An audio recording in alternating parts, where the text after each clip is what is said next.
Hello and welcome to TIA Now. We're here at Quest Forum Service Provider and Supplier Summit in Plano, Texas. We're joined today by Susan Johnson, Senior Vice President, Global Supply Chain, AT&T, and Todd Miller, Vice President, Network Operations with CenturyLink. Thank you both for joining us today. Thank you.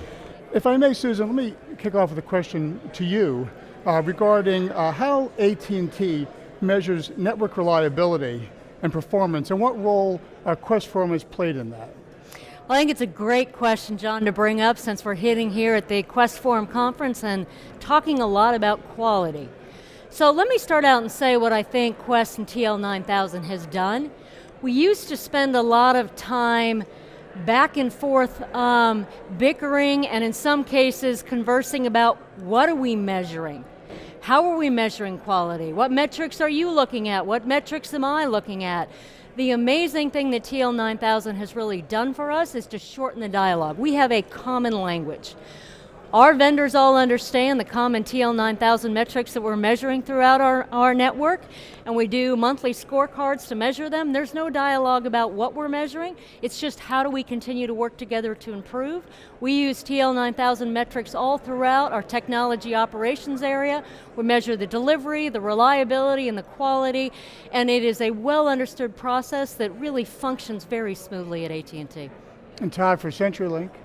So I have a little bit different perspective working in the network operations side. So we have used TL9000 to certify some of our operations centers. And as we've done that, it's given us a platform for helping us drive service improvement and process improvement to become much more efficient and much more focused on customer service metrics. So we measure relentlessly network reliability and quality. We look at the number of outages, we look at what causes them, we look at the customer experience, we look at the number of customer reports and why customers call us, and all with an eye toward driving service improvement. And TL9000 has been at the very foundation of our ability to do that. When you think about the supply chain overall, where is it that AT&T, in your case, Susan, needs help from your partners and suppliers? Well, so John, thanks for the question. I think that we often look at our supply chain on how can we try and multiply the impact of some critical initiatives at AT&T. One of the ones we're very focused on right now is tax reform. We are reaching out to a lot of our suppliers and vendors. We fundamentally believe that tax reform is the single biggest thing we can do this year to increase the overall GDP growth and to improve the business climate. You probably already know this, but we have the highest effective tax rate out of the developed countries in the world. That's something that we are really reaching out to our supply chain to try to work together to get a platform of consensus to reach out and work to change that right now under this administration. And then the second area that we're working hard with our supply chain is to multiply the impact on sustainability. How do we take what AT&T has done internally and move it out into our supply chain? How do we measure it? How do we get consistent benchmarking? And how do we have a dialogue about trying to be better citizens of the world? We are working hard with the Quest Sustainability Assessor tool to try and multiply that impact into our supply chain. So two fundamental areas that we're looking for help from our supply chain. And Todd, you think about whether it's a public policy issue such as tax reform or issues on technology, what are some of the major stumbling blocks that one is trying to overcome on the network side? Yeah, so what we look for our suppliers to provide us with is really a tight partnership that allows us to continue to evolve our network, to embrace the revolution in technology that is taking place, and we are undergoing the fastest rate of technology change in the history of mankind. And we need our suppliers to work with us to figure out how to make all this work, how to evolve our network very quickly, to be able to offer new products and services and drive unprecedented levels of reliability and performance. We think our suppliers have unique insight into operational best practices and the best way for us to achieve that evolution. And we really look for them to give us that guidance in where we ought to be going and what are the things that we ought to be changing about how we do business. When we think about, here we are at this Quest Forum SPS meeting, Service Provider and Supplier Conference, Summit rather. You think about critical success factors when choosing a supplier. Could you both, maybe Susan, start and just tell us what are some of the things top of mind that you really look for in choosing a new supplier? So first, I want to say that we rely heavily on our suppliers. Our supply chain spends about $70 billion a year through my organization. And we don't manufacture equipment or do our own development. So we fundamentally need our suppliers to help us innovate. That is the most important thing going on. We can talk more about where we're going on software-defined networking, but how do we innovate? We talked a lot at the meetings over the last 2 days about how do we drive better automation, how do we think about AI and better intelligence, and how do we use data insights with our suppliers to have better reliability, but also better customer service in some unique ways. So I guess my hard answer would be better innovation. How do we innovate and collaborate together? Fundamental for us with our supply chain. For us, it comes down to cost and quality. So we're always looking to drive our cost structure down.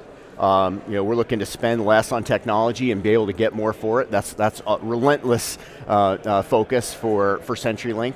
But we're also looking for technologies that help us operate more cheaply and be able to take some cost out of our business and be able to provide services for customers at a much lower cost. Also looking, once again, to improve reliability. We look for partnership from our suppliers and helping us be able to do that, to be able to help us see what kinds of problems that we run into, maybe some patterns that we don't see. We expect that partnership so that our suppliers can point out to us things that we can do better in order to improve our service. When you think about innovation, and Susan, you touched on, I think, SDN as an example. If you think about the next couple of years, what should the supplier side of the industry, how can they help? What are some of the new technologies that you want to surface with your networks? Todd, you want to go first? Yeah, so SDN and NFV are clearly where the game's going to be played as we continue to find ways to virtualize network functions and be able to automate the processes for adding capacity to our network and to be able to make it better. Now, these are all things that the industry really needs to come together on, and we actually look at the industry forums as being a key way for us to do that. It really helps us engage in that dialogue so that we can understand how we can implement these new products and services as we enter this virtualized world. Susan? So I'll echo what Todd said. I think the first one that's so important, we're having a lot of dialogues in the next couple days around, is SDN.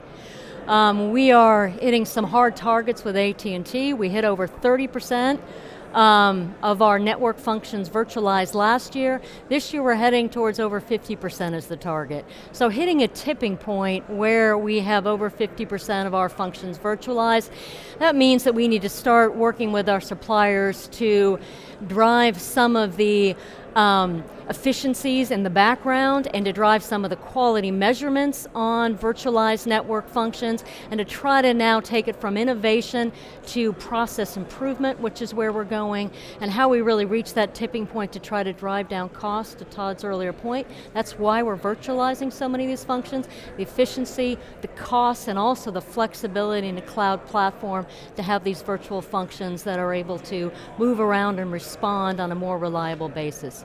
And then maybe the other one I'll point to is artificial intelligence. We are really anxious to take some AI into some areas where we can fundamentally improve customer service. Dispatch is one of the ones we're working on very dynamically right now.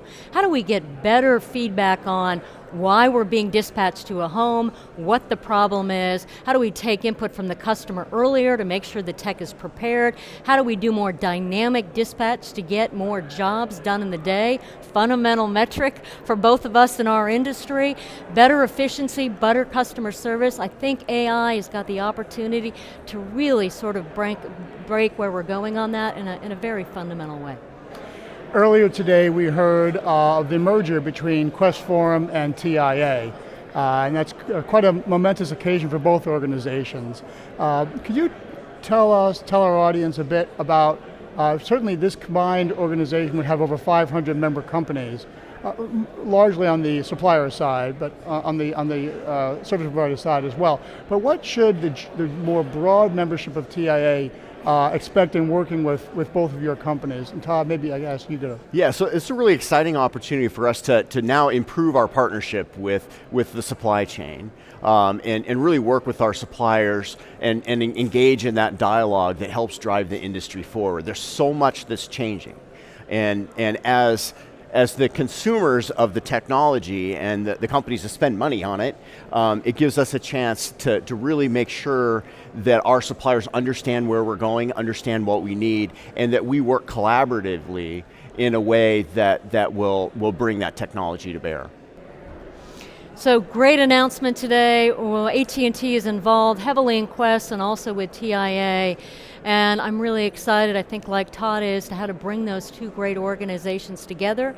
I know it's overused, but I got to repeat, the goal here is to make 1 + 1 equal more than 2. What do we bring together in the two strengths of both organizations to fundamentally drive more value for membership on both sides? I think we've got a long list of opportunities we're looking at. Sustainability, one that's near and dear to my heart, the assessor tool on Quest. How do we broaden exposure to that to the TIA side to fundamentally multiply the impact?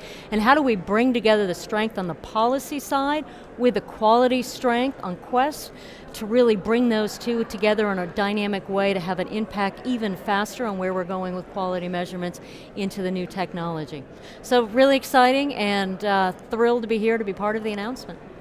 Great, well, Susan, Todd, thanks for joining us today. Thanks very much. Thank you. Thanks, John, thank you.